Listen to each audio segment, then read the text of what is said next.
I had gone to the Cellar Cafe to catch the October Revolution concert, the one at which I first met Paul Bley and Giuseppe Logan and Marion Brown and Burton Green and Archie and a whole lot of other people. And Sun Ra was floating around in this tiny cafe.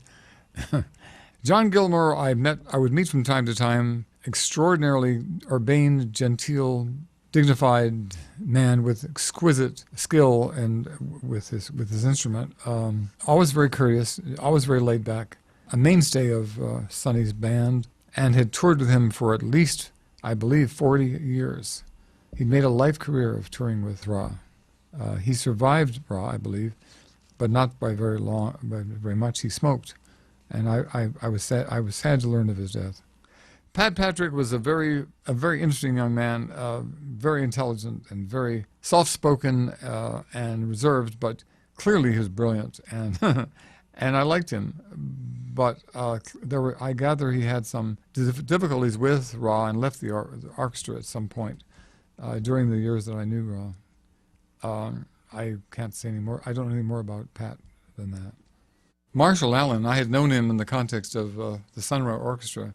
But when Paul Bley picked him to work on his recording of Barrage, Paul's first album with ESP, I was delighted. And Marshall's work contributed something immeasurably important, I think, to the music and to the success of that particular recording. We continue now with Disc 4, with Sun Ra speaking about being neglected as an artist, followed by mono music samples of the Sun Ra Orchestra recorded at Judson Hall in New York City, December 31st of 1964, featuring Pharoah Saunders and Black Harold.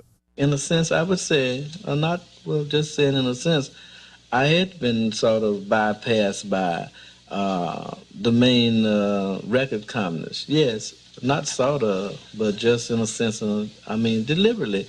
And they recorded a lot of artists, and they never recorded me.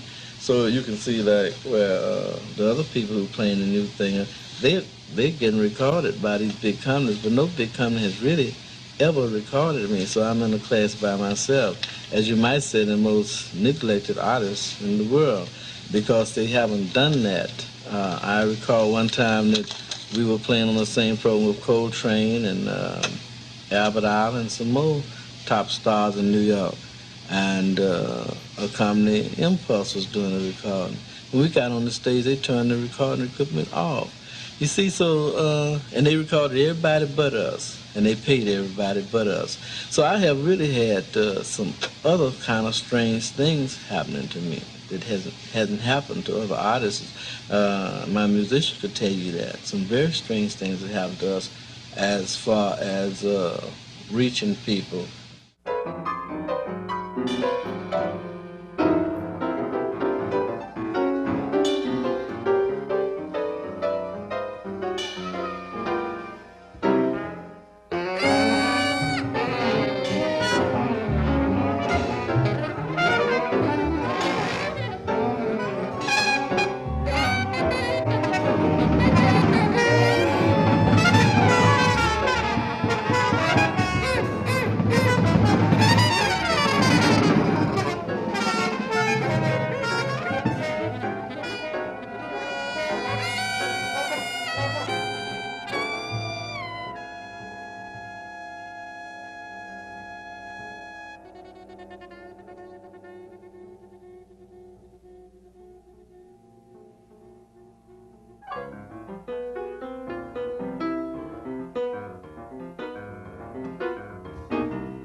We conclude Disc 4 of our Pharoah Saunders box set with interviews from Sun Ra and Pharoah Saunders speaking about John Coltrane. I met Coltrane while he was with Miles Davis, and I played some things for him that the public has never heard.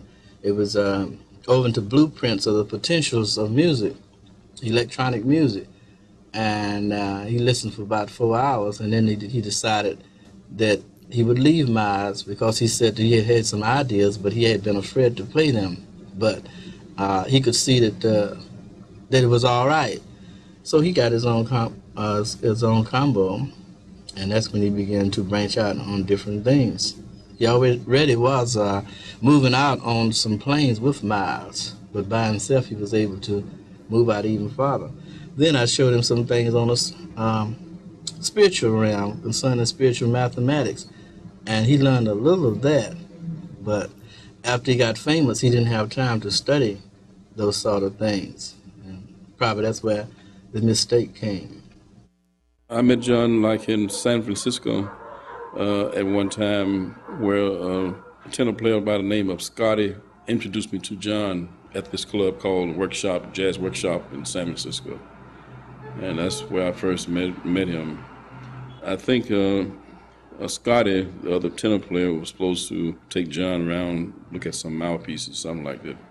And he couldn't make it, so he introduced me to John and told him that I would be available to do it, which I was available to do it. So I guess later on, because I had met John, like I said, I had met John Coltrane like on the West Coast, and one time I worked at a place called Speakeasy on Bleecker Street. I think like C Sharp was working also, and his wife always was with him all the time. Very spiritual, very romantic situation. How they would, when I see the other, all the time. And so one night I was working there, and I looked up toward the door of the club, and there was Eric Dolphy and John Coltrane sitting there by the door. And I kind of jumped because I was playing I think I was playing some tune or something like that, and I was in the middle of what I was doing until I looked over and saw them, and I sort of got a little bit nervous, and I think I played a few more courses and I stopped playing, so I let the piano player have it. I used to work with him a lot, and the feeling was. That's a very different feeling working with him. It was good experience for me. And and I always feel like that when I work, even right now, sometimes, I play a lot of his music. And I enjoy playing his music, and I guess it's sort of a memory of John Coltrane, I guess. And I think he had a whole lot of influence, on I would think like the energies and phrasing and sound, tone, and like control of his instrument, and whatever he did, control and his strong conviction that he had when he played, and how he expressed himself. I always did like where his sound, very firm, solid sound. But I'm not a person like a lot of guys play his solos or anything like that. I like the sound. My thing is I try to express, much as I can, and find different ways to express, and not just because it's that I play a tenor saxophone, but there's many ways to express, and still I think there are still some other things that you can kind of work on, Overall, these 12 months in the life of Pharoah Saunders would prove to be quite significant in his rapidly growing recognition as an artist. It's been my pleasure to compile and present for the first time a genuine look at the early music career of tenor saxophonist Pharoah Saunders, bringing to light these music facts. I'm Michael D. Anderson, the producer of the Pharoah Saunders 4-CD box set, Pharoah Saunders in the Very Beginning, 1963 through 1964.